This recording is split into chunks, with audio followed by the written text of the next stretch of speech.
Pessoal, boa noite, sejam bem-vindos a mais um webinar do Reagro.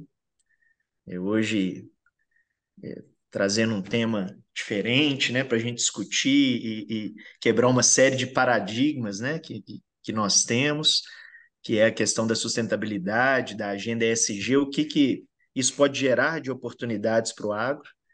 E acredito que hoje nós estamos trazendo aqui duas das grandes referências nacionais no tema.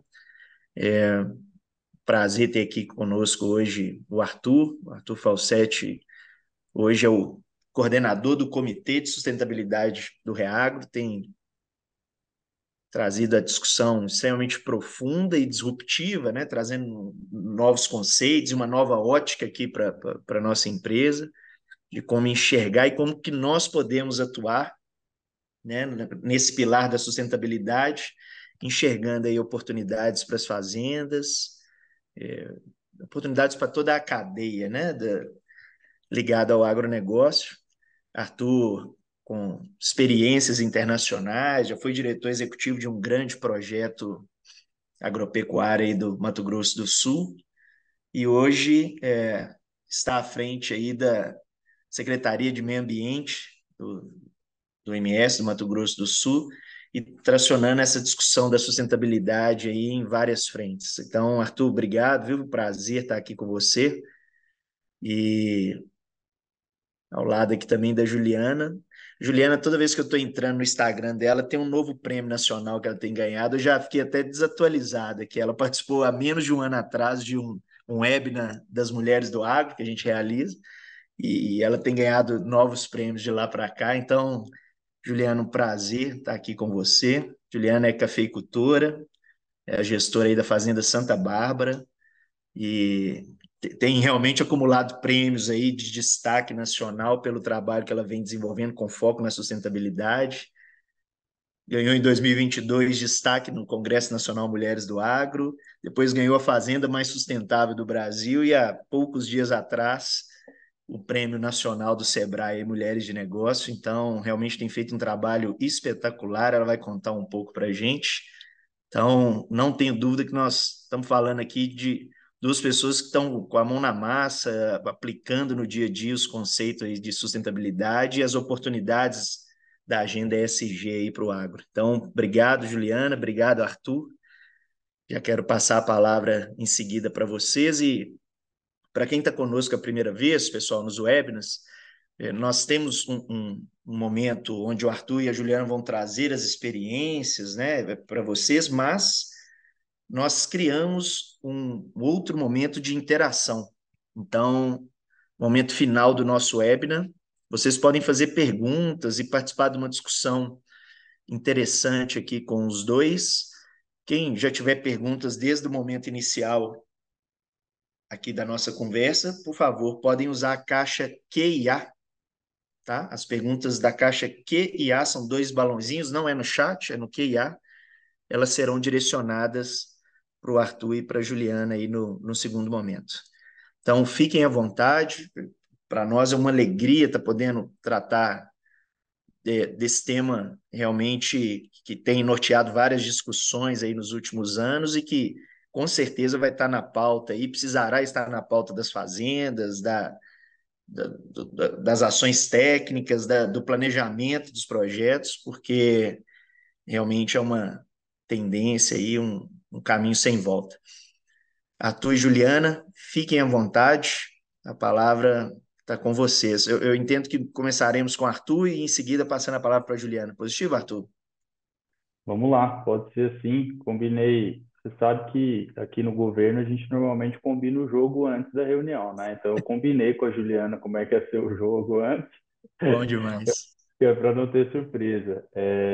Eu vou falar um pouquinho, eu quero fazer uma introdução, e na verdade, assim, vou tentar ser muito rápido, porque a gente aqui no Reagro gosta de coisa prática, né, Rafa? E quem tem a coisa prática para trazer hoje para a gente é a Juliana, né? Então a ideia é que ela tenha aí tempo de mostrar todas as iniciativas, ou pelo menos boa parte, que são muitas, né, que eles estão envolvidos, e a gente possa bater um papo legal aí com quem está com a gente dentro de uma temática que é o que você falou, né? Essa temática ela ela não vai retroceder, né? A gente vai cada vez mais tá falando sobre isso, né? E aí eu não falo só do Reagro, eu falo do agro como um todo, né? Eu assumi a Secretaria Executiva de Meio Ambiente do Estado há 2 meses aí praticamente, um pouco menos até, com uma alegria grande de ser alguém do agro que vai para essa posição, né, num estado que não tem como dissociar a discussão ambiental da discussão de produção, né? É impossível falar de meio ambiente, falar de conservação, falar de mudanças climáticas, mitigação, adaptação, sem discutir o agro junto nessa pauta, né? E eu na minha formação procurei fazer isso, né? Sendo sempre do agro, mas mestrado, doutorado na área de meio ambiente, com mais foco em meio ambiente. E no estado a gente está tentando fazer algo muito parecido. E eu tenho começado as últimas conversas que eu tenho tido com esse mapa aqui. E esse mapa ele é uma provocação para a gente que é do agro, né? A primeira vez que eu vi, eu achei, em primeiro lugar, muito interessante, mas a gente que é do agro, ou a gente que é do setor produtivo de maneira geral, a gente olha com certa estranheza para esse mapa. E aqui eu vou tentar explicar de uma forma muito simples qual é a provocação. A provocação é o seguinte: a gente está acostumado a vida inteira a medir riqueza pelo PIB dos países, certo? Então, o produto interno bruto, ele reflete, né, a riqueza de um país, ele reflete a produção de um país. Mas e se a riqueza de um país, em determinado momento, passasse a ser medida, mensurada por aquilo que ela produz de natureza? A gente teria esse mapa, né? Esse mapa representa potencial de produção primária de natureza dos países no mundo, né? E aí a gente vê, então, primeiro, um destaque do hemisfério sul muito grande, né? Algumas regiões especificamente, é um mapa que dá uma dimensão diferente, né? Ele tem um zoom aí do hemisfério sul, a gente vê o tamanhão que fica o Brasil, a América do Sul, né? Ali América Central, Caribe, uma boa parte do continente africano, e ali uma parte do continente asiático e da Oceania. Então, a gente tem uma faixa muito clara de produção de natureza, de ativo ambiental, né? E esse mapa ele é muito interessante porque ele reflete, ele começa a refletir um momento que o mundo está passando, né? Há 15 anos, eu escutei uma frase, ainda na graduação, quando eu comecei a trabalhar com a temática de sustentabilidade, a gente ouvia muito a frase que o meio ambiente só vai ser preservado o dia que uma árvore em pé valer mais do que ela cortada, né? É lógico, numa discussão que resume meio ambiente a árvores, né? Que também é uma coisa muito comum, mas vamos pegar essa frase lá de trás, e a gente está chegando nesse momento, eu acho, tenho impressão, né? Para vocês terem uma ideia, o potencial que o estado do Mato Grosso do Sul tem para receber em contrapartida ambiental pelos serviços ambientais que presta ao mundo e pelos recursos naturais que preserva, ele tem o potencial de, por ano, ser maior que grandes orçamentos, como orçamentos que são investidos pelo governo em produção, por exemplo, né? Em ciência e tecnologia, ele quer chegar ali, ele está num escalão logo abaixo de níveis de recurso de saúde, educação, né? Que historicamente são as grandes pastas do poder público. Então a gente começa a caminhar para isso aqui, né? E aí tem muito ceticismo ainda nessa conversa, né? Mas esse ceticismo está acabando rápido, né? A gente rapidamente começa a ver esses mercados funcionando, né? A história do mercado ambiental de US$ 1 trilhão começa a se movimentar. Nós temos transações robustas hoje já aqui no estado, e a gente começa, no nível de política pública, a olhar para isso.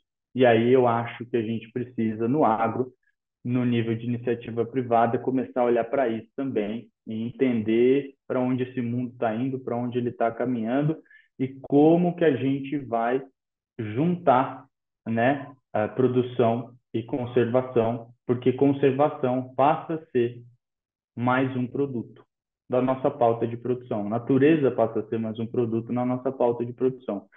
Toda propriedade rural, conservação no Brasil acontece dentro de propriedades rurais, né? É, boa parte dela. A área de conservação no Brasil que está em terras públicas é muito pequena.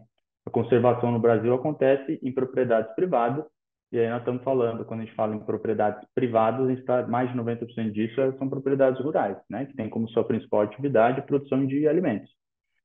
É a gente que faz conservação, né? Seja através de reserva legal, seja através de APP, seja através dos excedentes de reserva de APP e de outras práticas que a gente adota. Então, todos nós temos esse produto, né, natureza em estoque dentro das nossas propriedades rurais. E a questão daqui para frente é a nossa capacidade de ter liquidez com isso, né? De transformar isso, primeiro, em recurso financeiro para a gente, então, de fato, de que esse seja mais um produto a ser comercializado, e segundo, de capitalizar em cima da história disso, né? Do storytelling, da narrativa, do marketing, né? Como é que a gente também aprende a contar essas histórias por aí.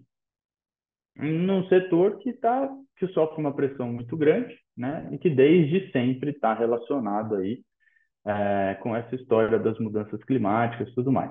Eu vou agora falar super rápido aqui, mas é proposital porque eu não quero gastar muito tempo, mas eu acho que tem uma conceituação que é importante a gente fazer, tá? Primeira coisa, o que eu quero dizer com esse slide?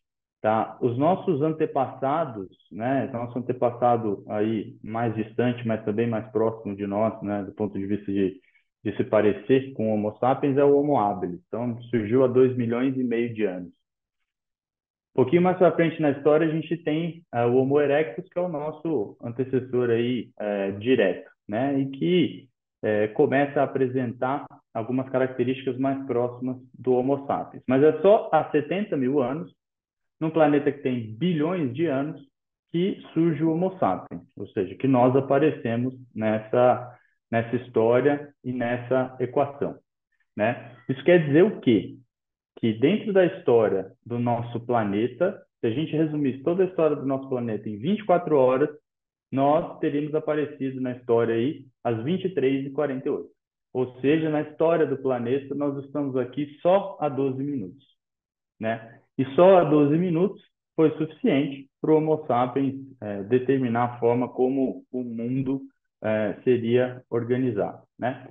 A gente tem aqui esses grandes marcos da evolução da nossa história.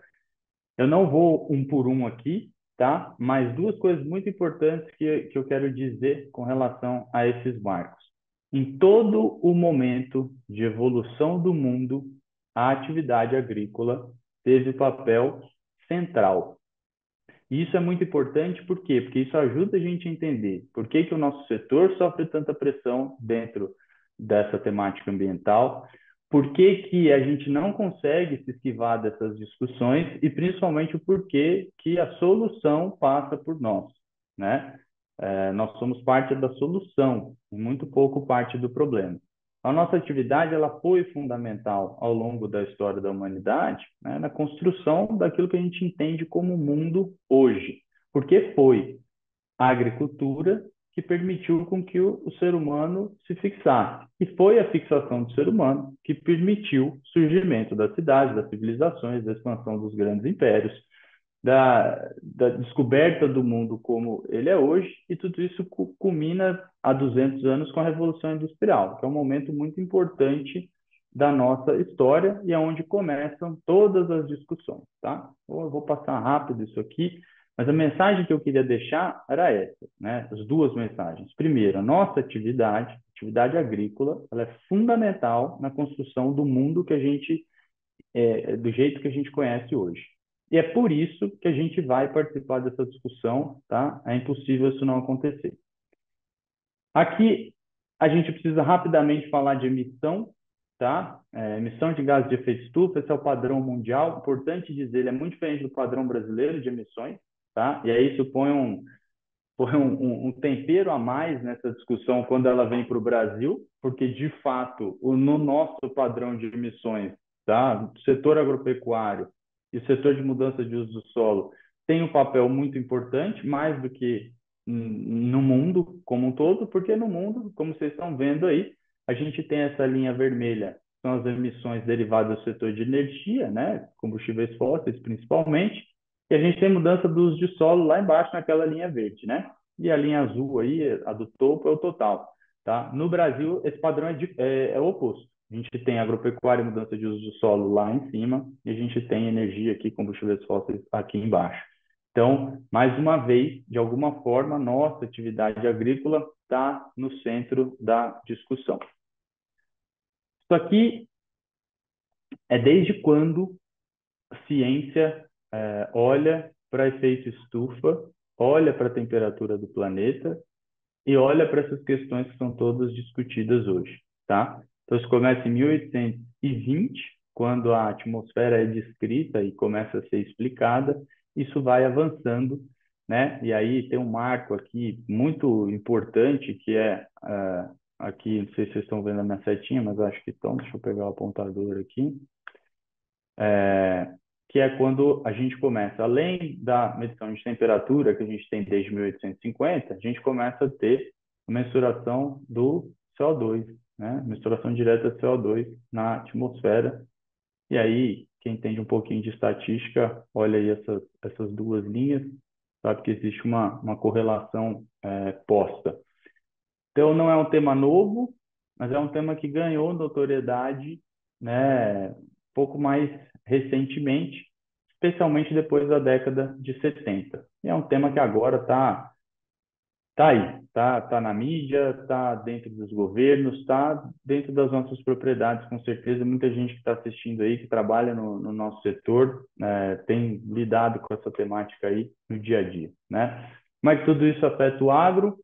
Para a gente resumir de forma muito simplista aqui esses impactos, mas para a gente entender, ou para eu ajudar, às vezes, alguém que ainda não entendeu isso, como é que isso afeta a gente? A gente tem mudança de fenologia, né? Encurtamento dos ciclos, demanda por irrigação pelo aumento do consumo hídrico, relacionado ao aumento da temperatura média, mudança de janela de plantio e colheita, efeito negativo em culturas mais sensíveis, alteração de ciclo de pragas e doenças. Todo mundo que é agricultor já está percebendo isso aqui, já percebeu, na verdade, nos últimos 30 anos, como é que isso vem acontecendo. E o mais importante, o aumento da frequência de eventos extremos, chuvas, grandes tempestades, granizo, isso tudo começa, ondas de calor, né? Quem está aí nas regiões que foram afetadas por essa onda de calor recente aí, e agora veio uma segunda onda de calor. Então, quem está aí no campo sabe como tudo isso impacta as suas atividades, mas é bom a gente falar porque às vezes a gente acha que a gente está de alguma forma blindado e a gente não está blindado a nada disso, tá? Vejam que eu só passei rapidamente pela questão das mudanças climáticas. Esse é um posicionamento meu e eu passo rapidamente porque nós já passamos da fase de discutir se existe ou não existe mudança climática, tá? Algumas pessoas acham que é um posicionamento um pouco radical, mas eu acho que não. A gente olha para a ciência ou a gente não olha, tá? Então eu já estou pulando aqui, é pré-requisito, né? Uma mudança climática. Olhando aqui um pouco para o que, como isso impacta a nossa atividade. Aqui é um videozinho, vamos ver se ele vai rodar, que mostra o que acontece com o potencial de produtividade do milho conforme aumenta a temperatura do planeta, né? Então, os anos correndo aí embaixo, Quanto mais vermelho, maior a perda em termos percentuais do potencial de produtividade. Aqui é milho como um exemplo, mas podia ser outra cultura. Então, o que a gente percebe é que, conforme as simulações, né, vão nos demonstrando aí o aumento da temperatura, é isso que acontece com o percentual aí, essa é a queda em termos percentuais no potencial de produtividade de milho no mundo, né? Então, isso impacta diretamente a nossa atividade, em primeiro lugar, isso impacta diretamente a segurança alimentar do mundo, a nossa capacidade de produzir alimentos, ainda mais no cenário onde se cobra do nosso setor que a gente não aumente áreas produtivas, que a gente ganhe eficiência, que a gente melhore a nossa produtividade em cima das mesmas áreas de produção. E aí o que a gente está vendo é a condição climática posta aí para o futuro, dizendo para a gente que, olha, o potencial ele, ele reduz, né? Ele não está aumentando. Então, não ajuda nosso setor nesse desafio. Bom, e aqui é uma história muito rápida para falar, para quem ainda não tem muita familiaridade com o conceito ou ainda não entende muito, sobre sustentabilidade. E aí deixar, então, a Juliana seguir sobre essa perspectiva de sustentabilidade e falar um pouco para a gente lá o que eles estão fazendo, né? Bom, a gente tem uma agenda global de discussão disso, né? Essa agenda tem alguns marcos, ela vem se intensificando, né? Todo mundo ouve falar das COPs, né? Agora, mas essa história ela fica muito forte no final da década de 60 com o Clube de Roma, e em 72 a gente tem a Conferência de Estocolmo, que é um marco no mundo porque eles vão tratar dos limites do crescimento. É a primeira vez que um grupo de nações se reúne para tratar de forma muito clara o como crescer, né? Até que ponto a gente consegue crescer respeitando uma série de premissas que serão postas, né? Então, fala-se de degradação de meio ambiente, das mudanças climáticas, qualidade de água, de desastres e eventos extremos. Fala-se exatamente daquilo que a gente está falando hoje, só que com uma frequência muito maior. Então, isso lá na década de 72, uma discussão que tem foco no meio ambiente e que ela surge porque, né, entende-se que, como toda atividade, né, toda atividade ela precisa de recurso, ela precisa de matéria-prima. Tudo aquilo que nós fazemos no nosso planeta, tudo, né, não só a agricultura, depende de recursos. Boa parte desses recursos são naturais, nós só temos uma fonte desses recursos, que é o nosso planeta, né? Especialmente dos não renováveis, né? Aí eles realmente a finitude deles está posta, né? Então, partindo dessa discussão que a nossa fonte de recursos é uma só e parte deles é finito, né? Então, não dá para a gente utilizar deliberadamente. Precisa de ter determinados limites. Essa é a lógica que começa a construir essa agenda. E aí, em 1983, a gente tem a WCED, né, que é a Comissão Mundial que vai falar de Meio Ambiente e Desenvolvimento, que fica depois conhecida como Comissão Brundtland, porque leva o sobrenome da norueguesa que a presidiu. Essa comissão, ela escreve um relatório que chama Nosso Futuro Comum, um relatório super importante para quem é da área de sustentabilidade, porque ele traz o conceito de desenvolvimento sustentável, né? Que é um conceito que trata a questão geracional, né? E que ele serve de base para a criação do tripé de sustentabilidade. E que é aquela história que todo mundo já ouviu de como, né, a gente se desenvolve sendo capaz de suprir as necessidades da nossa geração sem comprometer a capacidade de atender às necessidades das futuras gerações. Então, a gente está falando de desenvolvimento, então, o desenvolvimento precisa acontecer, mas ele não pode acontecer em detrimento à capacidade das próximas gerações de atender, né, também o seu desenvolvimento, as suas necessidades. E é desse conceito que sai do relatório do nosso futuro comum, que deriva, depois da comissão, o tripé de sustentabilidade, né? E aí tem o tal do 3Ps, né? Profit, People, Planet, mas enfim, simplificando, ele é uma, uma metáfora, né, daquilo que se acredita a partir desse conceito de desenvolvimento sustentável, né, de uma perspectiva sobre a qual os negócios precisam ser olhados e enxergados, né? Ou não só os negócios, mas o desenvolvimento como um todo, né? Então, todo negócio precisa ser economicamente viável, ele precisa ser socialmente justo e ele precisa ser ambientalmente seguro. Esse é o conceito. E quando a gente pensa sobre essas três perspectivas, a gente consegue fazer com que elas se sobreponham e que elas aconteçam. A gente tem esse triângulozinho mais verde aqui no meio, né? E é aqui onde existe sustentabilidade, né? E aí tem um aspecto importante aqui. A própria comissão, quando depois vai desdobrar esse conhecimento, esse conceito de desenvolvimento sustentável para falar de sustentabilidade, de tripé de sustentabilidade, traz propositalmente nessa ordem, né? E a perspectiva econômica ela aparece em primeiro lugar, porque entende que ela é necessária para suportar as outras. E assim como lá no desenvolvimento sustentável, o conceito começa com desenvolvimento. Então, é o desenvolvimento capaz de, né? Aqui a gente está dizendo que é um negócio que seja viável, mas que também olhe para a perspectiva social e olhe para a perspectiva ambiental, né? E é sobre essa ótica que surge essa conversa toda de sustentabilidade. Então, como é que eu vou utilizar os recursos naturais e os humanos para construir negócios lucrativos? De novo, sem impactar a possibilidade de gerações futuras de fazer o mesmo, né? E aí, muitas vezes, essa é uma teoria, né, para dar uma roupagem para aquilo que boa parte de nós já faz, né? E aí é importante dizer boa parte, que eu sempre escuto muito. Ah, mas a gente já faz isso. Ah, a gente já faz tudo. Ah, não, mas o agro é isso. E a gente precisa lembrar, às vezes, né? Eu tenho um vizinho lá na propriedade que ele não é igual a mim. Estou falando de mim especificamente, tá? Parece que é fato verídico, né? Eu tenho um vizinho que ele não está muito ligado em determinadas coisas que eu estou. E a gente tem mania de achar que está todo mundo fazendo tudo certo. E a gente não pode esquecer que em todos os setores existem bons e maus profissionais, né?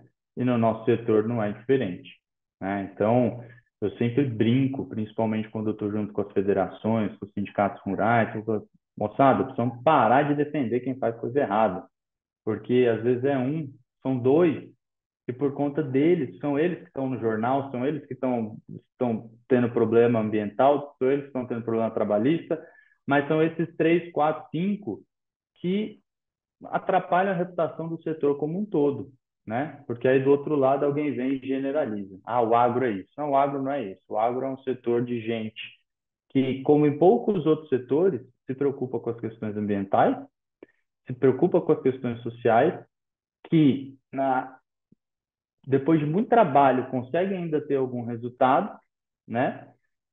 Mas vem alguém e faz errado, e aí a gente fica aí sendo rotulado por conta dessa meia dúzia, né? Então, esse é um desafio nosso de a gente cada vez mais fazer o nosso e mostrar isso, né? E comunicar isso, porque a gente vive num mundo hoje que às vezes parecer é mais importante do que ser, né? Então, assim, não basta ser viável, a gente tem que parecer viável.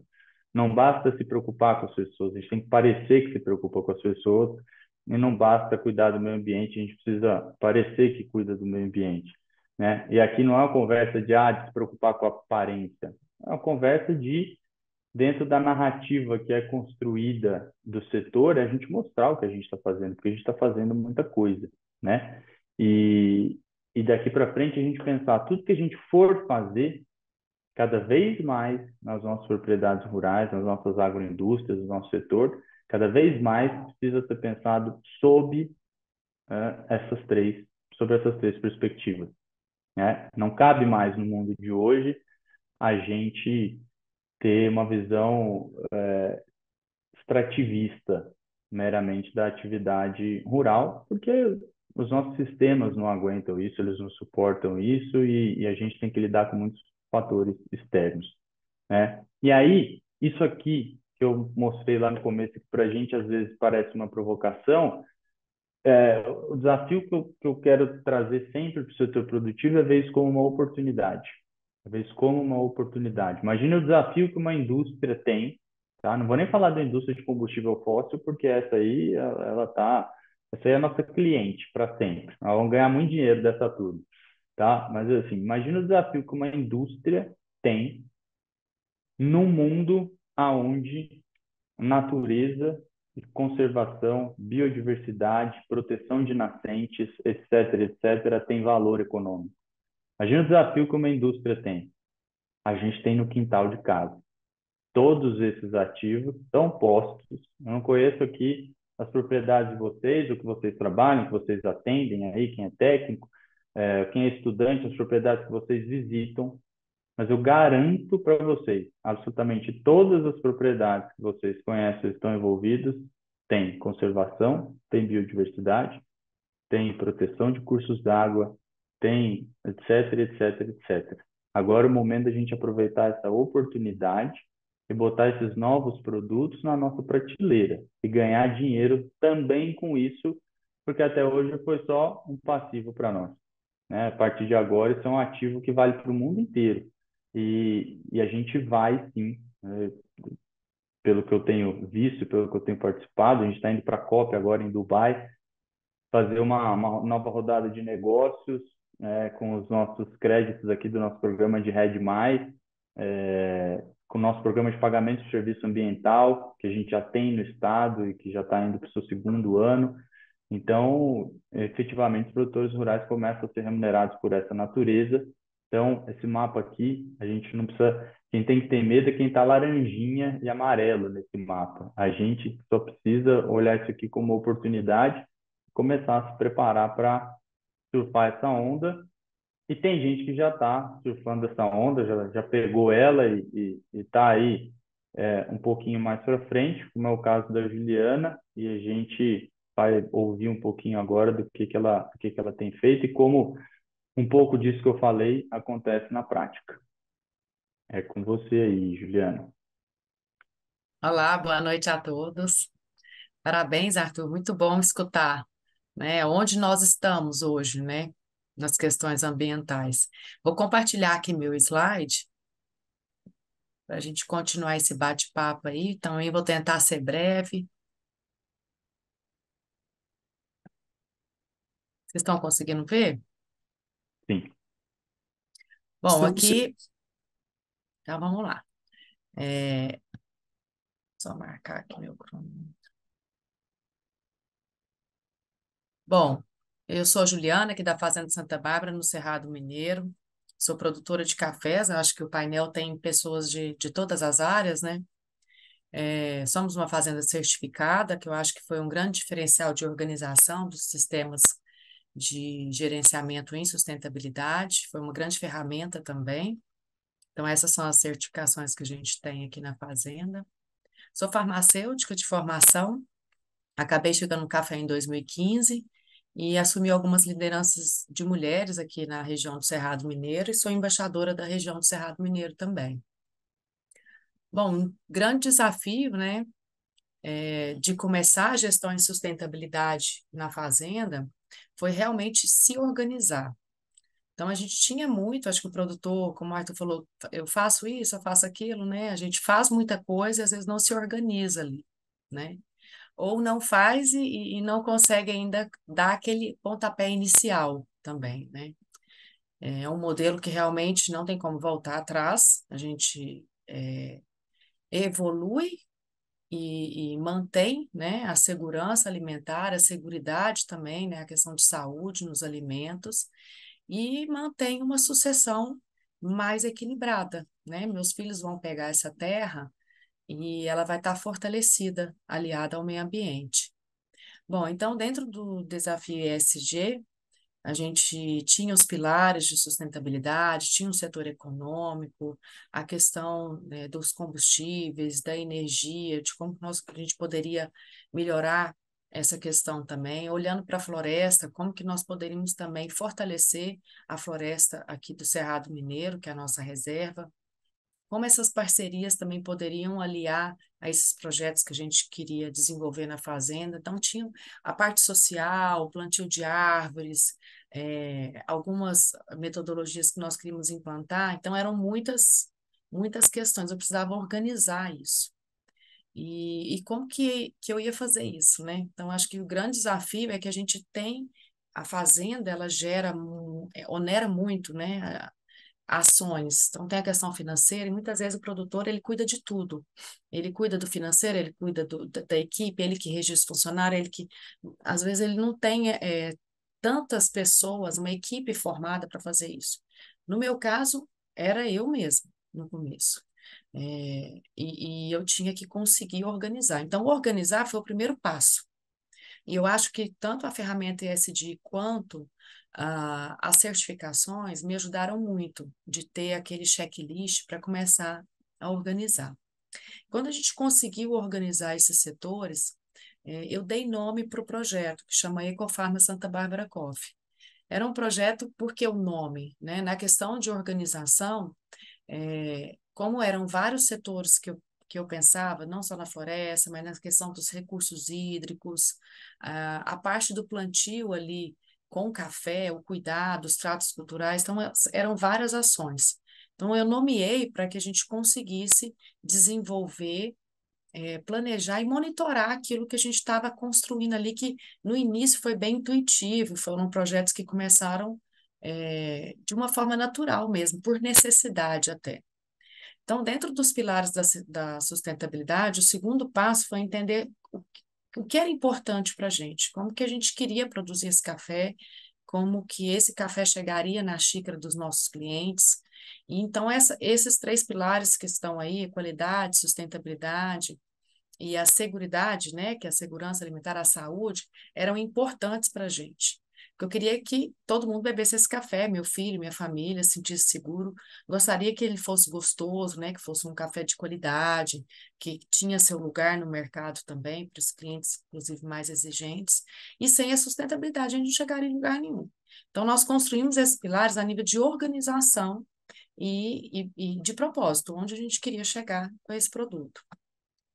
E dentro dos pilares, através de parcerias, né, que eu falo que sozinho a gente não chega em lugar nenhum, nós precisamos de se unir mais, entender, né, a fragilidade que eu tenho e o que o meu vizinho pode oferecer, o meu colega, né, esses painéis, webinars, como a gente recebe essas trocas aí, e através de entidades também, como a gente poderia chegar em algum lugar. Então, nós estabelecemos algumas parcerias com o Sebrae, a Montser também nos ajuda bastante, que é a nossa cooperativa aqui, e começamos a organizar um planejamento financeiro, né? O econômico era muito importante para que a gente conseguisse realizar todas as práticas. E essas práticas, elas tinham que ser viáveis economicamente também, porque senão não era interessante dentro dos pilares do que a gente queria entregar, né? Não conseguiria estar no mercado, e eu quero ficar no mercado de café e quero que meus filhos fiquem, meus netos fiquem. Então, através disso, nós fomos desenvolvendo o setor econômico. Na parte de social, nós entendemos que a equipe era muito importante, a alma do nosso negócio, né? O coração que bate ali todo dia. E muitas vezes eles nos inspiravam muito mais do que nós inspirávamos eles, né? Eles tinham ideias e projetos para a gente conseguir desenvolver e cada um abraçou aquele projeto, mas ter o foco na sociedade, nos parceiros, em toda a comunidade, favoreceu muito também para que alguns projetos acontecessem ali dentro da fazenda. Então, o olhar social não é só para a equipe, a gente tem que ter um olhar mais holístico, né? Um olhar para o todo, né? Então, a gente consegue também atrair mais pessoas para que a gente consiga chegar mais longe em alguns projetos que precisam ser estendidos além da minha porteira, além da minha cerca ali, né? Que senão não daria certo. E dentro dos projetos, caminhando nos três pilares, né? Dentro do projeto ambiental, nós começamos a desenhar também, dentro da economia circular, como nós poderíamos aproveitar os resíduos gerados na fazenda, o olhar na água, né, do plantio de árvores. Eu plantava árvores, muitas vezes elas não vingavam, né, elas não iam para frente. De forma aleatória também, a gente escolhia algumas árvores e tudo. Então, eu comecei a perceber que, será que essa árvore vai alimentar quem está na floresta? Né? Então, foi surgindo ali através dos projetos que foram acontecendo, necessidades de alinhar outras ideias para que a gente conseguisse realizar de uma forma mais eficiente o sistema, o ecossistema ali funcionar e colaborar para o plantio de café ali, para a nossa cultura, para o nosso manejo, né? Olhar para o carbono, né? Eu acho que eu falo que o carbono nem está muito novo, mas ainda é novo, mas vai ficar velho cedo. A gente tem que se inteirar, tem que se informar. Eu sou uma pequena propriedade, sei que ainda não estou dentro da dinâmica dos serviços ambientais, mas eu estou preparada para qualquer momento que isso acontecer, né? Eu acho que vão ser oportunidades que vão surgir aí, a gente vai estar tá alinhado a isso. Os polinizadores sempre foram muito importantes para nós, e nós trabalhamos com agricultura convencional. Então, dentro dessa agricultura, como que nós poderíamos manter todo esse sistema funcionando, né? Que eu acredito na química, acredito na tecnologia que nós temos no mercado, e ainda entregar um produto com saúde. Então, esse foi, o nosso grande desafio, e como a gente criou o projeto, deu nome a ele, nós fomos criando cada subprojeto ali, cada janelinha do que era necessário, também com o nome, para que a gente pudesse estar sempre observando, e foi até crescendo, desenvolvendo alguns, e prosperando no sentido da sustentabilidade. Então, o primeiro projeto foi pensando nos resíduos, que é o lixo verde. Então, nós fomos criando sistemas que colaboraram para que esse resíduo fosse tratado na fazenda de forma ambiental e que a gente conseguiu aproveitar, inclusive vender lixo, né? Um projeto que a gente tem também com a nossa equipe lá. Também foi um projeto que deu muito certo. O Amigos do Rio, nosso projeto focado no sistema hídrico, então, tudo que vinha com a necessidade, a demanda de resolver uma questão hídrica, a gente já tinha esse projeto criado, então, isso foi alimentando junto, né? Então, começou-se com recuperação de nascentes, o sistema, a manutenção, que a gente já tinha as nascentes ali na fazenda, a gente também trouxe cursos de mobilização do Senac, nos orientou a cuidar, monitorar, e manter essas nascentes. Quando nós fomos estruturar o nosso terreirão, a gente precisava construir um terreiro, né? Porque a gente retomou a produção de cafés em 2015. Então, nós já pensamos nessa captação de água da chuva. Então, o nosso sistema do terreiro, ele faz esse serviço de reaproveitamento da água, melhorando o ciclo da água.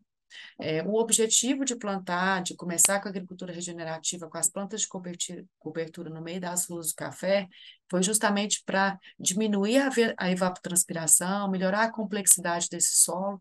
A gente vai de uma forma mais ampla, mas pensando na água, isso ia beneficiar, então, opa, está dentro do nosso projeto, vamos incluir isso, né, as plantas de cobertura, vamos fazer o curso disso, ver quanto que isso sai por hectares, que a gente tem isso, por talhão, quanto que vale a saca de café, por cada setor na fazenda. Essa contabilidade nos ajudou a tomar essas decisões para que a gente conseguisse adotar esses projetos.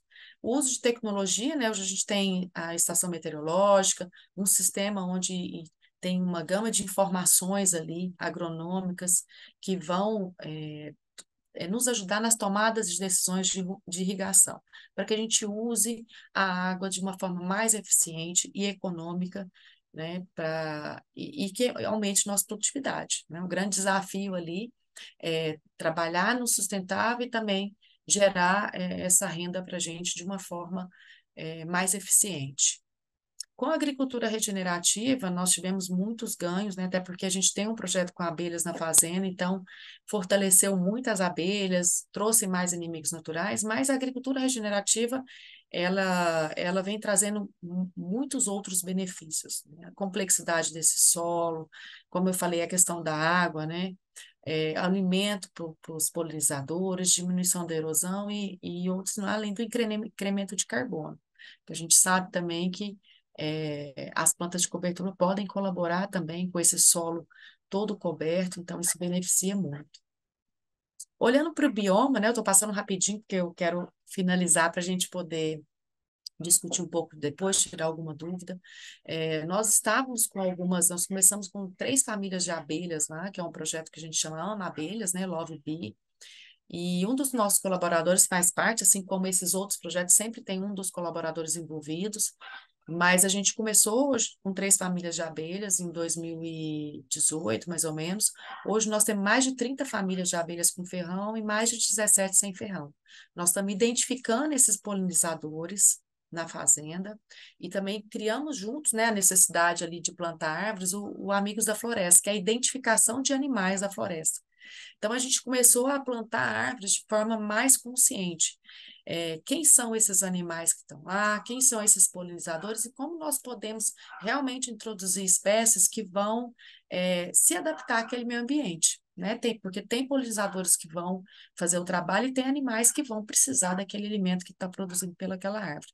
E para a gente conseguir isso, a gente começou, já tinha um projeto de fazer palestras nas escolas aqui na cidade, a gente começou a levar crianças para mostrar, porque eu acho que é uma parte muito lúdica, para a criança entender o objetivo, né, e como enxergar esses animais, que muitas vezes a gente nem vê mais, né, eles ficam mais escondidos, mas através das imagens captadas a gente consegue mostrar para as crianças a importância de como a gente está ali, acha que está sozinho, né, e temos inúmeros animais rodeados ali. Então, aqui só um pouquinho das imagens das abelhas, um pouquinho do nosso parque. A gente retira aí o mel monofloral da flor do café. A gente já conseguiu índice de 95% de contagem polínica de flor do café. Isso é um grande bioindicador. Esse projeto passou a ser um importante bioindicador, não só ambiental, mas também de saúde, porque esse mel também não tem nenhum resíduo. Nosso café também, a gente faz análise residual, mas o mel a gente manda para a Itália e é zero resíduo também trabalhando com agricultura convencional, adotando boas práticas agrícolas, e a gente consegue ter esse resultado. Aí que os animais, que eu falo que é a parte lúdica, então a gente tem vídeo desses animais, a gente tem observado o comportamento em parceria com as faculdades, eu sempre coloco nos slides quem são nossos parceiros aí. Nós abrimos a fazenda, né? Esse professor até brinca que tinha que ter um laboratório da faculdade lá dentro, porque toda hora tem alguém visitando e a gente acha muito importante, e foi uma descoberta tanto para ele quanto para mim, quando eu procurei ele, que eu tinha uma câmera, hoje nós estamos com 6 câmeras, mas ele desacreditou, ele achou que não ia sair nenhum animal, ele mesmo fala isso, já comentou, e tem aparecido animais extremamente importantes, pássaros, répteis. Então, assim, é um projeto que a gente vem entendendo que estamos no caminho certo, né? Que a gente pode melhorar muito ainda, como o Arthur falou, a gente também não pode ficar achando que tá tudo certo de forma alguma. Eu acho que ainda é pouco, sabe? Tem que fazer mais, a gente tem que discutir mais isso e ver que, de repente, o que eu estou fazendo não está certo, a gente pode mudar isso. Aqui não dá para ver, mas é um vídeo, né? Mas por causa da apresentação, preferi não pôr. Esse é o projeto onde a gente recebe crianças, planta árvores na fazenda com essas crianças, levando para elas essa questão da educação, mas eu recebo adolescentes também e outros grupos para a gente trocar essas informações. Essa é uma expedição que está acontecendo na fazenda, é uma tese de doutorado do professor Diego, da Emater, e ele trouxe junto, foi uma parceria com o INPE, o Instituto Nacional de Pesquisa do Amazonas, que tem uma mega experiência de carbono. Então, eles trouxeram em 3 expedições já os equipamentos aqui para a fazenda que eles usam lá, para fazer todas as aferições aqui, foram arrancados 12 pés de café. Então, acho que em breve a gente tem mais um estudo aí que vai colaborar, contribuir para essa discussão que tem acontecido no mercado de carbono. E bom, seguindo aqui, esses são nossos índices de segurança alimentar, mas eu já havia citado, né, que eu estou passando assim mais rapidinho, mas nós fazemos análise residual de todo o material produzido na fazenda, tá? É importante para nós, está dentro do meu DNA de farmacêutica, e a gente entende que, através desses resultados, nós começamos a traçar o caminho que a gente quer seguir, os produtos que a gente já não trabalha mais, mas acredito que vem produtos novos também, a gente sempre tem uma tecnologia nova vindo, mas o que a gente tem no mercado é muito eficiente e usando de forma correta, as dosagens certas, com uma boa aplicação, a gente consegue sim entregar um produto com alta segurança. Aí as análises, deixa a imagem aqui, né?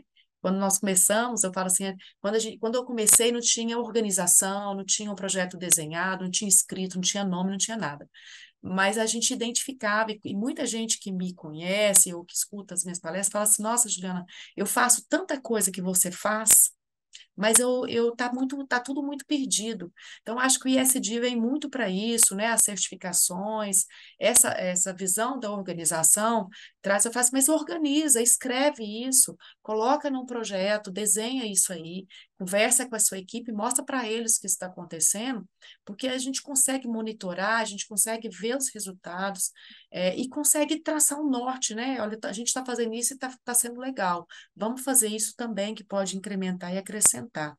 Então, era de forma aleatória, esse tamanduá foi perdido aí pela mãe na fazenda, ficou lá por um tempo, mas hoje até um pouco polêmica a imagem, mas ficou lá e foi embora, deve ter, um dos animais que está sendo identificado na floresta deve ser ele, porque ele ficou enquanto quis ficar ali, a gente protegendo ele dos outros animais, depois um dia ele dormiu e não amanheceu. E aqui, nossas redes sociais e nossos parceiros, eu sempre deixo identificado, porque foram empresas públicas, inclusive, né? Que eu falo, a gente tem muito recurso no Brasil, a gente tem, né? Esse webinar é fantástico, e outros webinars, palestras, hoje a gente tem muita informação também no YouTube, tem coisa que não é boa, mas tem muito conteúdo bom e tem muita gente querendo compartilhar e dar a mão, né? Vamos dar a mão para a gente ir junto, que assim a gente consegue ir muito mais longe. Bom, vou deixar aqui aberto, né?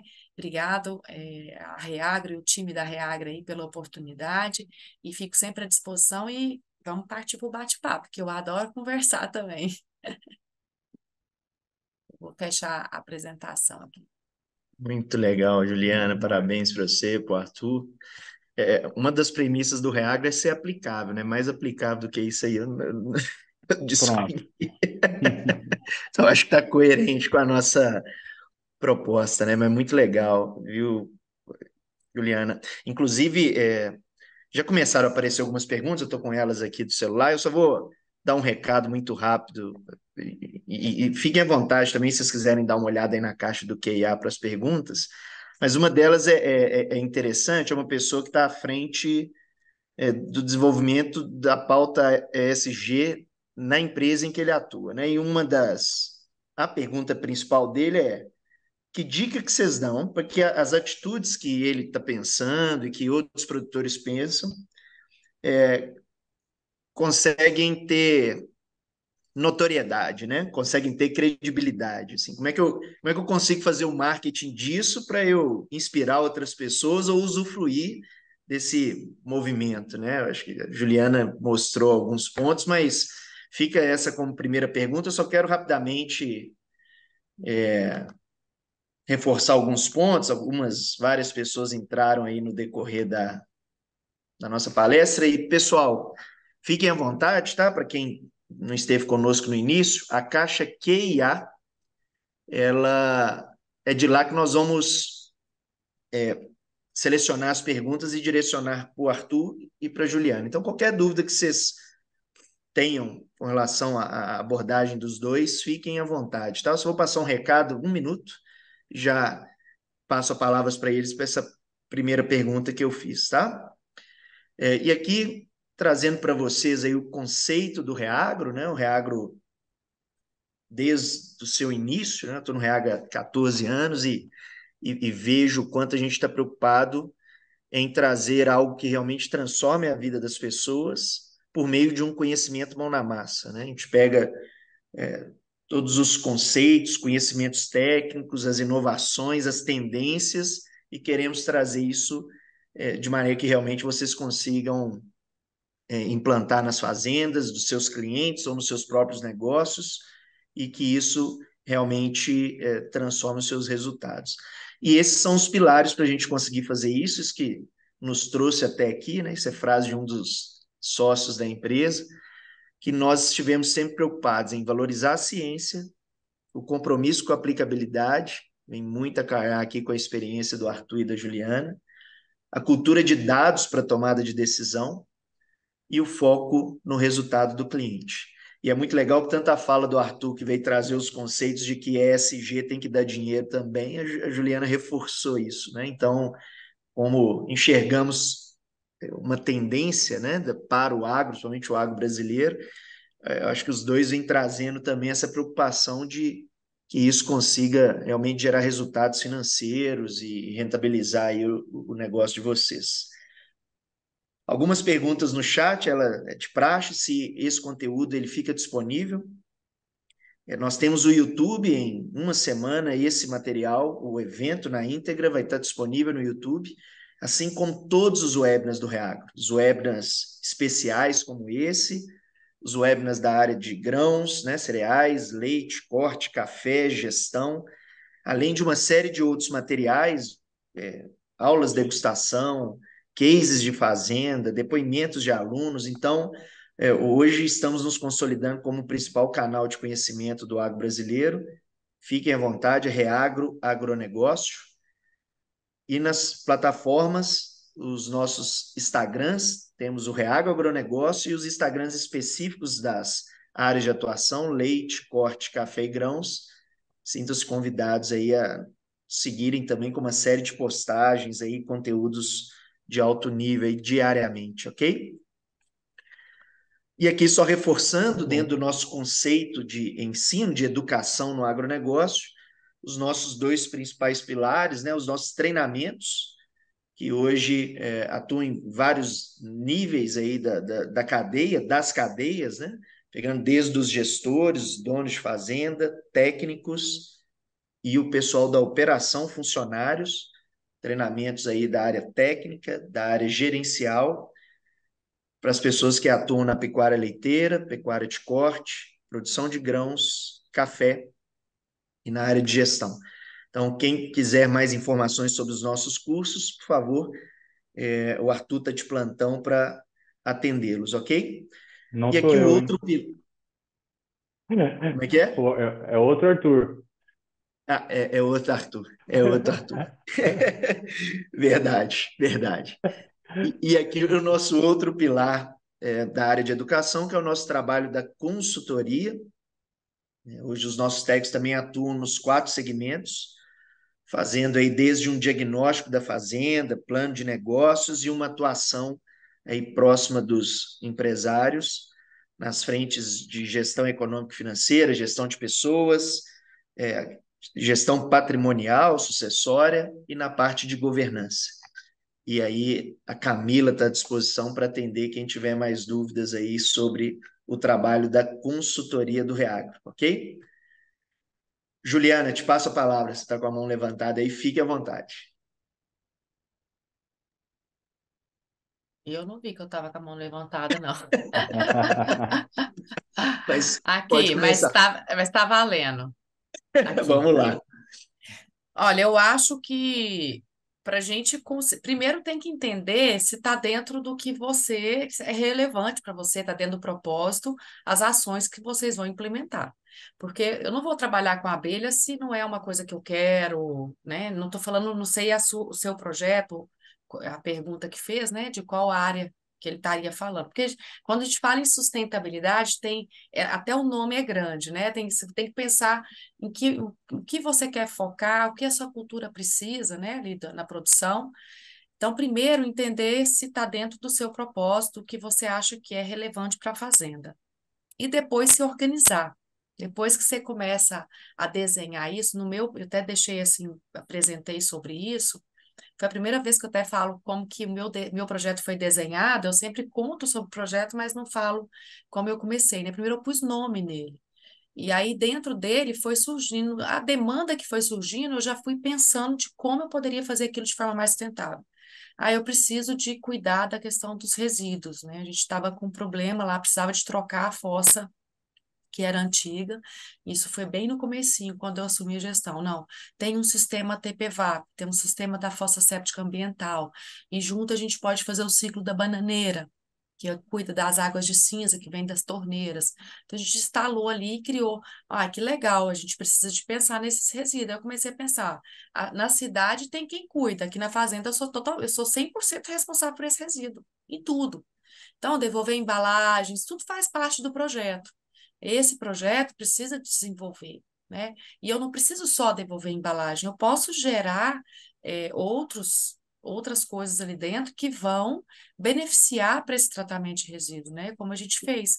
A minha esterqueira é pequena, eu não tenho uma esterqueira grande. Aí você fala assim, ó, se não fizer grande e não der para fazer inteira, então eu não vou fazer. Ah, para mim, eu acho que tudo é viável. Então a gente fez a esterqueira e periodicamente a gente vai retirando o material que é formado ali e seccionando nos talhões. A gente sabe que a matéria orgânica vai ficar ali, vai tratar e tudo. Então, eu acho que é dar o passo, o primeiro é o propósito, o que é relevante, o segundo passo, se organizar e é de acordo com as demandas da sua empresa, você criando em cima dos pilares da sustentabilidade. Né, Arthur? O que que você acha? Isso aí, bom demais. Eu gosto sempre, é, né, no caso dele, entendi que ele está pensando aí em algum projeto nessa área, né, quer desenhar alguma coisa, enfim, para a empresa, na empresa que ele trabalha. Eu gosto sempre de três coisas que eu acho que são fundamentais e acho que dentro dessa temática elas são mais importantes ainda, né? Educação, segundo, planejamento barra execução e por último, comunicação, né? Por que que eu gosto disso? Primeiro que assim, essa temática é uma temática que ela não é todo mundo que tem muita proximidade dela. Então a gente precisa educar as pessoas em primeiro lugar, né? E aí isso passa por diferentes níveis. Juliana mostrou uma ação lá de educação ambiental que ela faz com as crianças.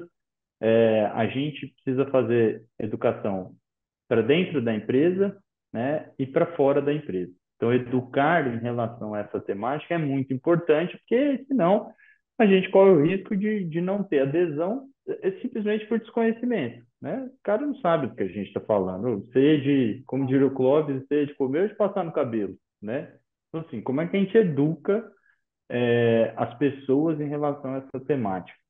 Segundo, passando de novo pelo que a Juliana falou, planejamento, né? Então, assim, dá um nome, tem um propósito, dá um nome, planeja as ações, né? Olha para o escopo do que você quer e executa, né? Porque não adianta ser é o que ela falou, às vezes, poxa, o passo que eu queria dar, ele é muito grande, eu não dou conta agora, vamos dar um passo menor, vamos começar a estruturar, vamos caminhar aos poucos, né? Então, assim, planejar e executar.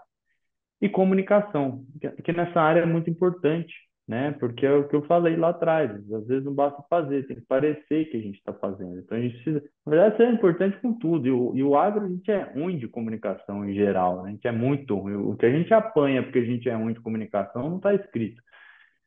Então, assim, eu acho que eu iria, respondendo a pergunta dele, nessa linha, mas eu começaria com educação, educar as pessoas para dentro e para fora sobre a temática, porque todo projeto precisa de patrocinadores para que ele aconteça, né? E não patrocinadores financeiros, é de gente que entenda o nosso propósito com aquilo, compre a ideia, faça dele também aquele propósito e aí é assim que a gente ganha adesão. Então, eu começaria por aí, como é que a gente educa as pessoas, né, nessas temáticas. Muito legal, muito legal. Tem uma pergunta aqui para você, Juliana. Eu acho que você conhece quem perguntou, chama Yala Gomes dos Santos.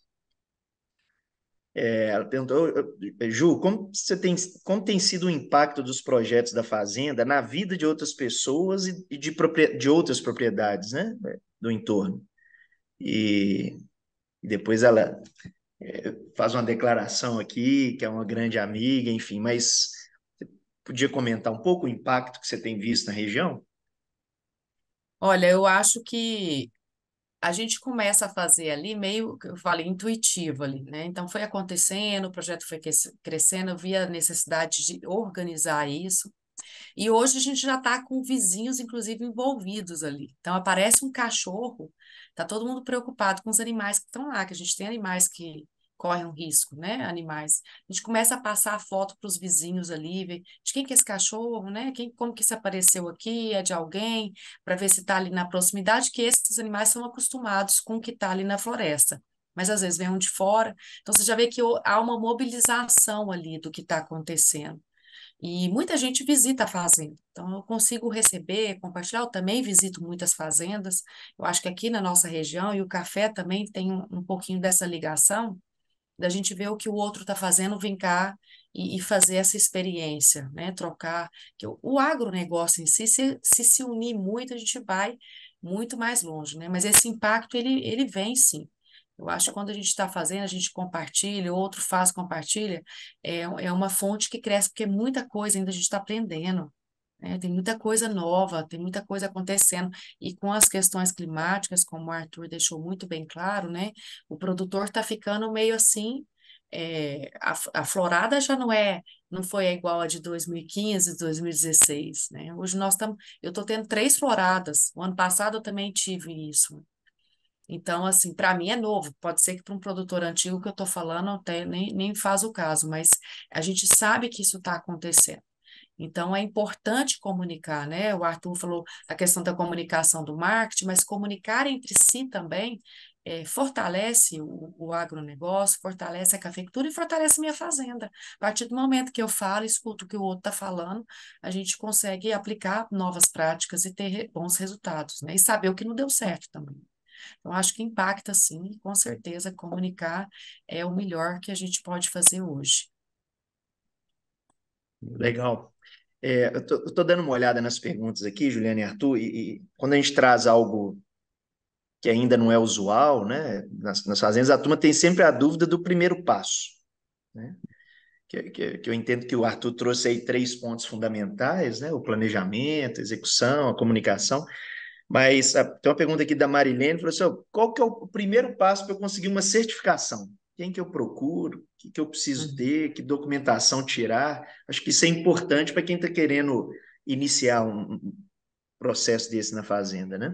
uhum, Eu acho que bom, a Juliana talvez tenha aí um exemplo mais prático e eu posso dizer de algumas, do que eu conheço, de algumas iniciativas, né? Tudo começa em se procurando alguma iniciativa, algum grupo, alguma organização que tenha algo nesse sentido, né? Então, dependendo da cadeia que você está, você vai ter aí diferentes organizações. Então, vou pegar um exemplo aqui, soja, né? Então, os produtores de soja, lá você tem a RTRS, né? Que é a mesa redonda de soja responsável.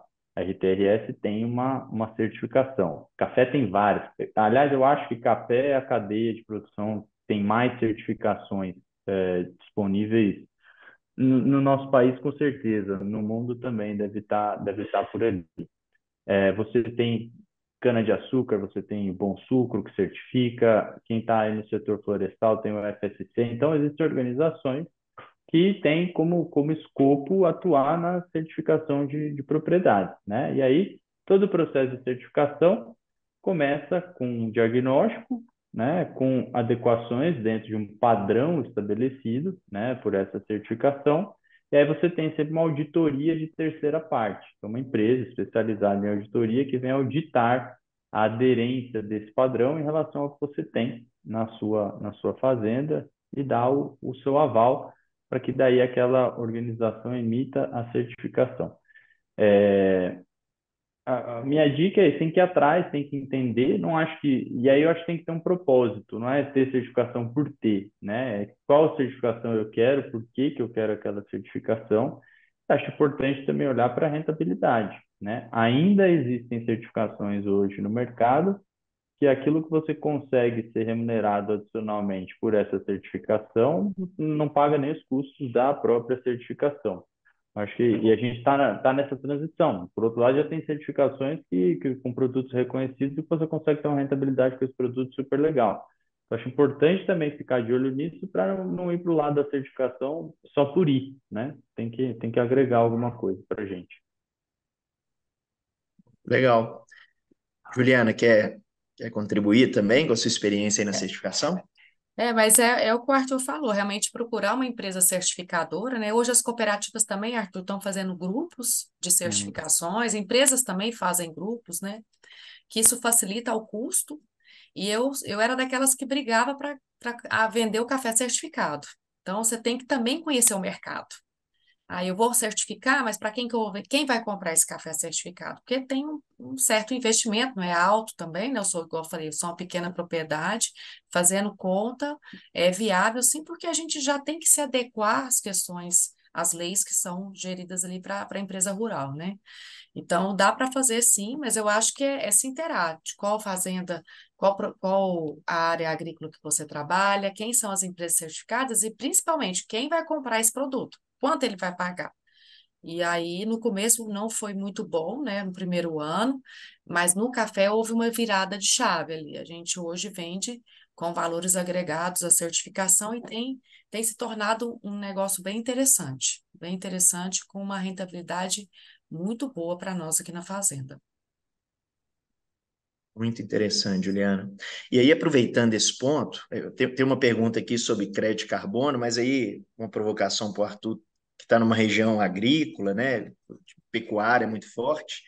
Onde que você está vendo as oportunidades financeiras, inclusive, pensando na pecuária e agricultura, assim como a Juliana trouxe agora o exemplo aí da agregação de valor no café, né?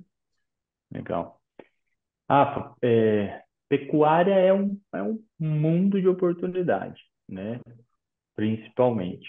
Por quê? Aí não é por causa da pecuária em si, mas é porque na pecuária, no sistema produtivo pecuário, tem um negócio chamado pastagem, né? E é ali que está o negócio. Hoje, eu, eu tive duas reuniões hoje com certificadoras, que fazem processo de MRV para emissão de crédito de carbono, uma para emissão de crédito e outra já é um processo com blockchain, que gera tokens, esses tokens já são transacionados no mercado internacional, conversa muito boa, assim, com uma base tecnológica. É muito engraçado que esses assuntos eles vêm e aí, de repente, esse assunto ele vem e a gente ainda está, eu vejo o nosso setor ainda tentando entender, e a hora que eu estou vendo assim, pô, tem uma galera querendo chegar a 5% aqui, já está, e aí já, pô, já a turma já está no blockchain, já transformou em token e já está na bolsa.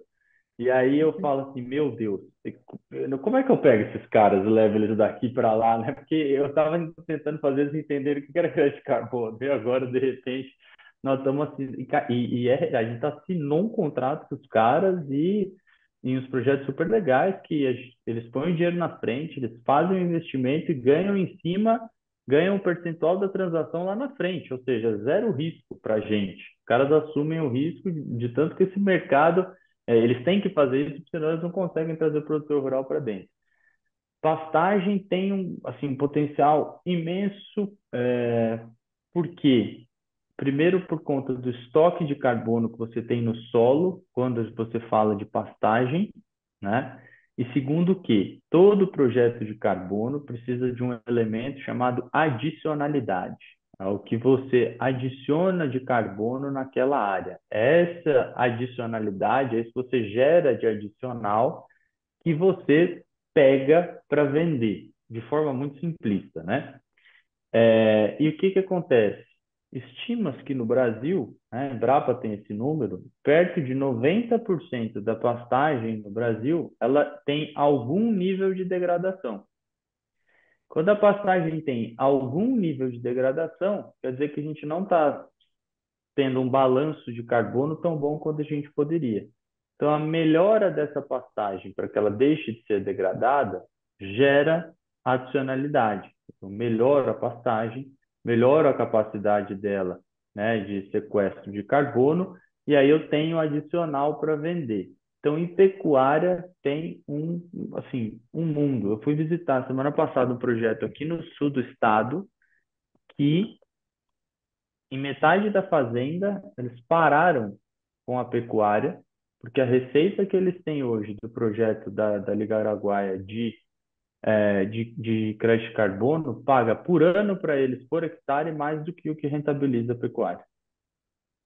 Então, esse é um, e aí essa é uma mudança de paradigma, assim, monstruosa. Óbvio que isso não vai acontecer com a pecuária como um todo, é óbvio que é um caso específico, mas que não vai parar em um só, né? Isso mexe com muita coisa, porque isso mexe com a nossa estrutura de produção, isso mexe com a nossa capacidade de produção de alimento, isso mexe com as nossas bases culturais, né?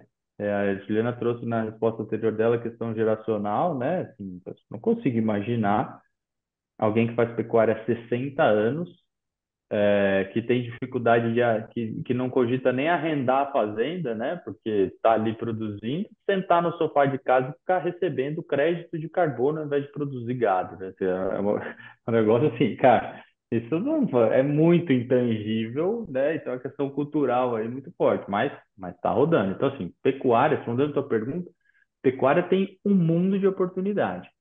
E a agricultura, aonde você tem sistemas integrados de produção, onde você tem sistemas de plantio direto e práticas de conservação de solo, essas três coisas acontecendo, ou uma delas, ou elas todas simultaneamente, você tem um potencial muito grande também, porque o que você estoca no solo de carbono com essas práticas é bastante expressivo. Em algumas regiões do Brasil, inclusive, de acordo com o SEG, né, que é quem comunica aí esse balanço de carbono a cada 2 anos oficialmente, são as informações que a ONU considera, você tem, em algumas áreas, mais carbono estocado no solo nesses sistemas de produção do que em áreas de vegetação nativa, por exemplo, tá? Então, essa é uma informação muito importante. Sistemas com plantio direto, algum tipo de integração lavoura-pecuária, integração pecuária-floresta, integração lavoura-floresta, enfim, qualquer derivação de integração. E práticas de conservação do solo, você tem estoque de carbono no solo altíssimo. Aí não estamos falando de biomassa, né? Aí, lógico, a vegetação nativa vai ter a biomassa, né? Toda, e aí você tem carbono na biomassa, aí é outra discussão. Mas em termos de solo, então, assim, tem muito potencial, tem bastante potencial, mas quem é pecuarista, né? Seja de corte ou de leite, quem tem pasto, precisa estar de olho nessa discussão, porque assim, tem possibilidade de agregação de receita hoje, agora. Agora, se quiser, agora eu dou aqui 5 empresas que o produtor entra em contato, faz o projeto, vende o crédito, divide, vai pagar um percentual do que conseguir na venda para essas empresas e gera essa receita por hectare. Interessante, interessante. Eu lembro que nessas andanças pelo Brasil, nós tivemos em Paragominas, né? E a região amazônica ela tem a particularidade do 80-20, e é uma região que foi alvo lá atrás, né, de muitas questões, né, desmatamento, etc. Sim, E eu fiquei assustado com a oportunidade que tinha uma fazenda que 2.500 hectares estavam sendo mapeados para crédito, e nós estamos falando em milhões de reais, né? sim. Então, as cifras são altíssimas. Não sei se a turma tem essa noção do quanto que isso pode agregar no negócio, né? E aí já não é mais só pecuária, né? É um sistema integrado ali que contempla também a venda do crédito. Eu Bem vi, eu vi bacana. aqui não sei se foi no chat ou no Q&A aqui, eu vi alguém do Tocantins. Passou aqui, eu já sou do Tocantins. O Tocantins é o estado referência nacional hoje em RED+, em venda de crédito de carbono. Para mim foi uma surpresa, eu descobri isso ano passado, quando a gente começou a estruturar aqui as diretrizes para o nosso programa. O estado do Tocantins vende crédito de carbono em volumes grandes, em algumas dezenas de milhões de dólares, há 6 anos já. Meu Eles têm Deus. um fundo de clima para onde que esse recurso é alocado e esse fundo distribui esse dinheiro. A gente, que é da área ambiental, vai nos eventos agora, da ABEMA, que tive agora semana passada na Conferência Brasileira do Clima.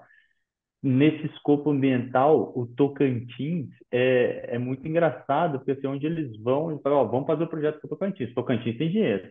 O Tocantins tem recursos para fazer isso. Então, assim, o Tocantins é nessa área. E aí você vê, a gente está falando de um estado, repensa, a iniciativa privada normalmente ela está lá na frente, né? A gente do poder público, a gente chega depois, assim, uns 10 anos depois a gente chega. Nós estamos falando de um estado que há 6 anos vende e recebe dezenas de milhões de dólares em crédito de carbono pelas suas áreas de conservação. Né? Digita aí, quem digitar aí no Google o Tocantins, Red Mais e tal, vai aparecer um monte de coisa. Então, a gente está. Se tem um Estado, do poder público, fazendo isso, significa que a gente, enquanto iniciativa privada, está atrasado, porque a gente tinha que estar na frente, não atrás, né?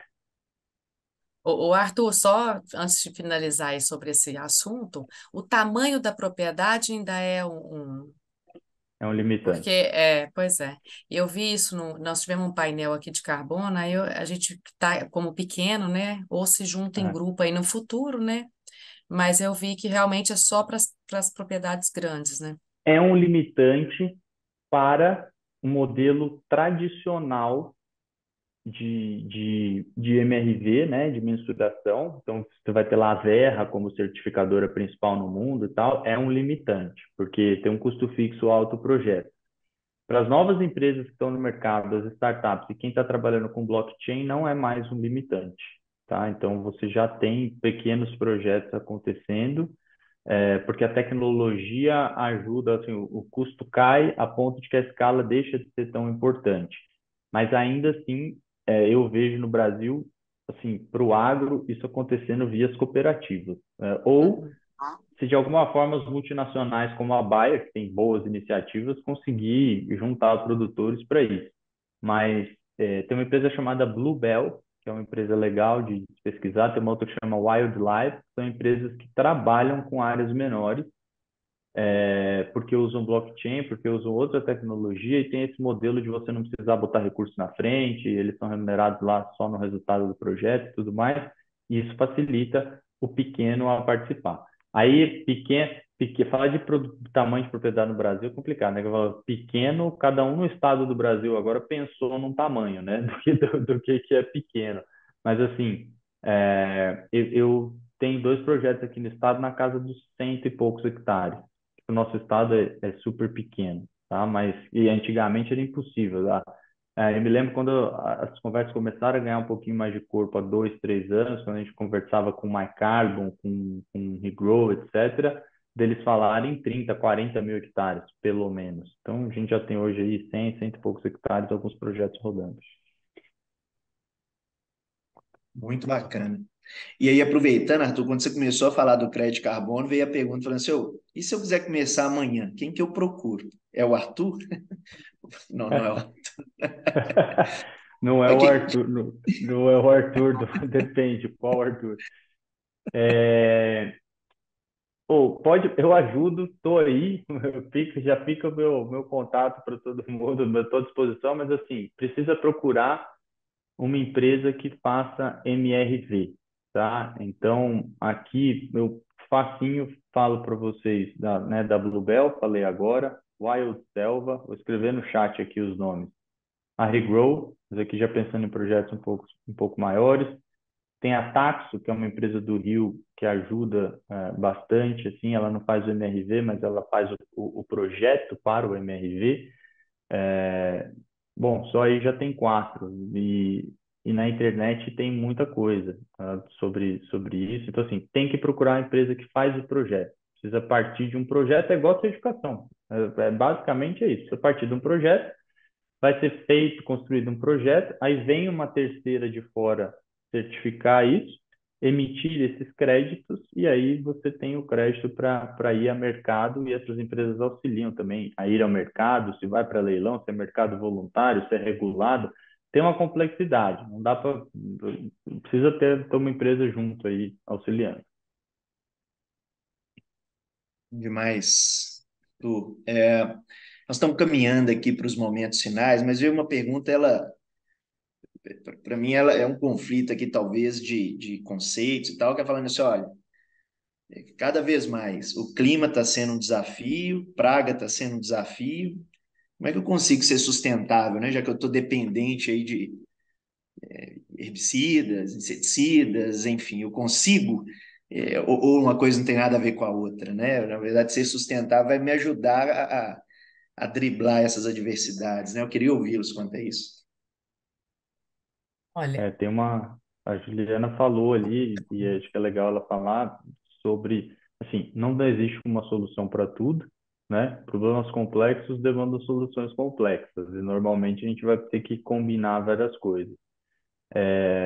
A gente tem discutido muito, né, no Reagro, até nos nossos programas agora de educação voltados para a sustentabilidade, a gente tem falado muito de agricultura regenerativa, a gente tem falado muito de agricultura circular, né? Então acho que passa um pouco por isso.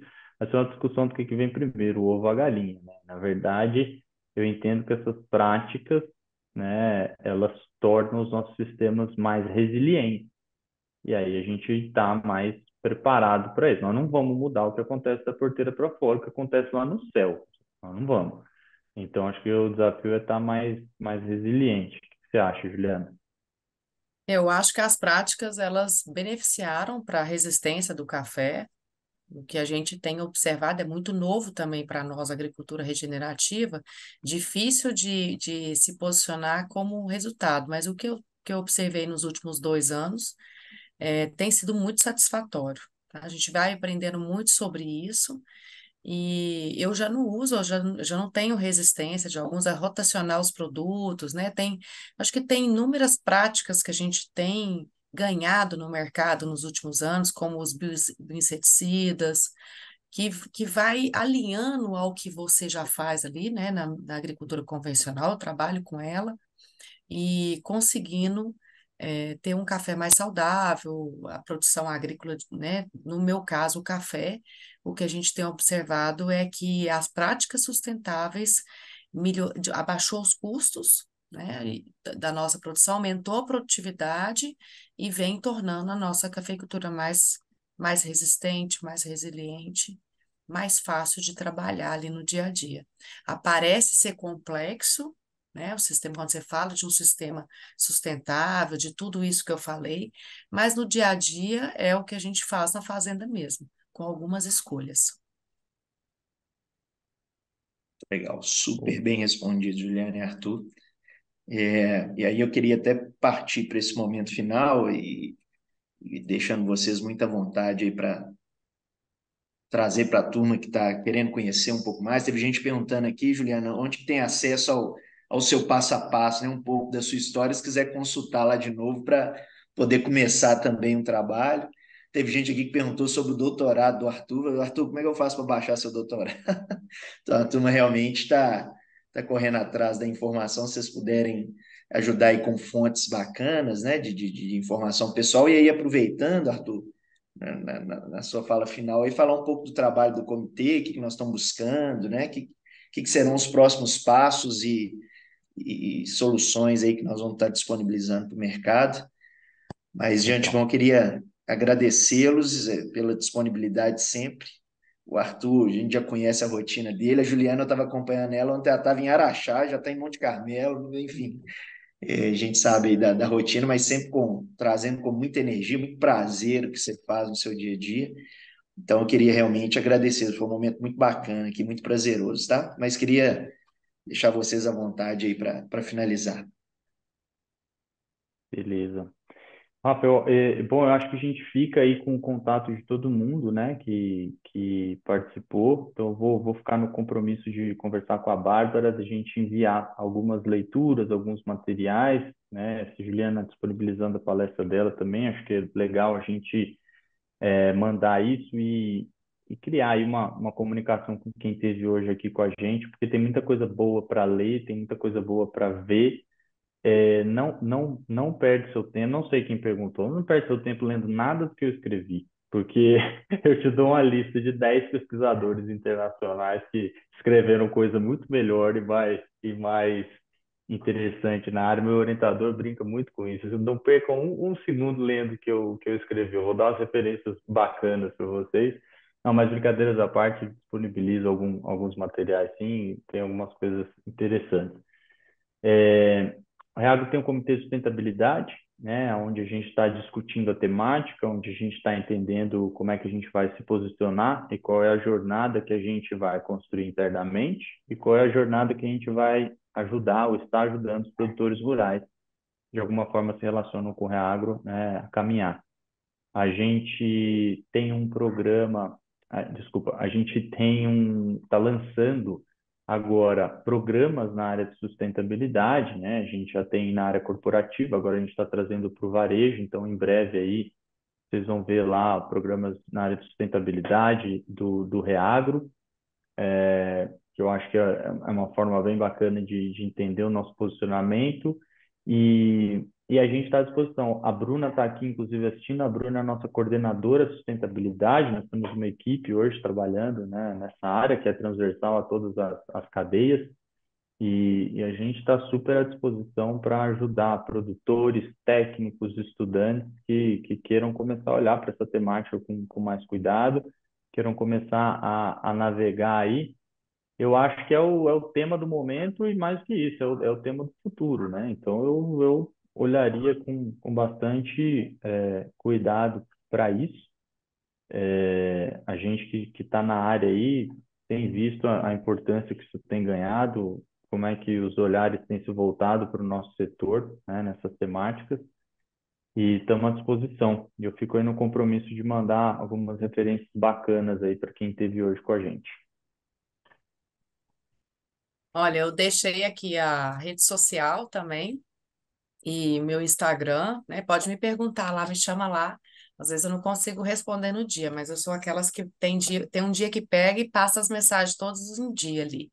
Mas pela rede social, tudo que eu coloquei aqui no slide, vou compartilhar, viu, Arthur, com vocês o slide Legal. e podem compartilhar com quem quiser aí. A gente está aberto a. Me fala o que vocês estão fazendo, que eu quero saber também, viu? Tem que Bom conversar demais. mais. Aí eu deixei minha rede social e os projetos são assim, né? A gente está sempre colocando na Fazenda de Santa Bárbara no Instagram. Como o Arthur falou, temos que saber comunicar, né? Como que a gente quer mostrar para as pessoas que somos sustentáveis e mudar essa história aí que foi contada de forma errada, se a gente não fizer um Instagram ou criar um Facebook, por mais que a gente não goste, né? Não é que não faço parte desse mundo. Quando eu nasci não tinha nem celular. Mas eu acho que é a conexão hoje, através da comunicação, é através das redes sociais. Então, preciso fazer alguma rede social para a gente começar a trocar figurinha ali online, tá bom? Então, muito obrigada a todos vocês, né? Estou muito feliz. Não conseguimos, às vezes, responder todas as perguntas, né, Rafael? Mas estou com o meu WhatsApp disponível, pode me mandar que o que precisar eu estou à disposição. Bom demais. Muito obrigado, Juliana. Nós que agradecemos, foi realmente muito legal, muito prazeroso o nosso momento, bate-papo leve, desmistificando alguns pontos, né? O desafio de implantar conceitos bacanas que o Arthur trouxe, oportunidades, né? De monetizar ainda mais as fazendas. Então, muito legal. Queria agradecê-los profundamente aí pelo momento. Um abraço mesmo e a todos que estiveram conosco, né? Lembrando que daqui uma semana esse material já está disponível no YouTube, fiquem à vontade para consultar novamente. E contamos com todos aí nos próximos webs. Obrigado, viu, Arthur, Juliana, a Valeu, todos que gente. estiveram conosco.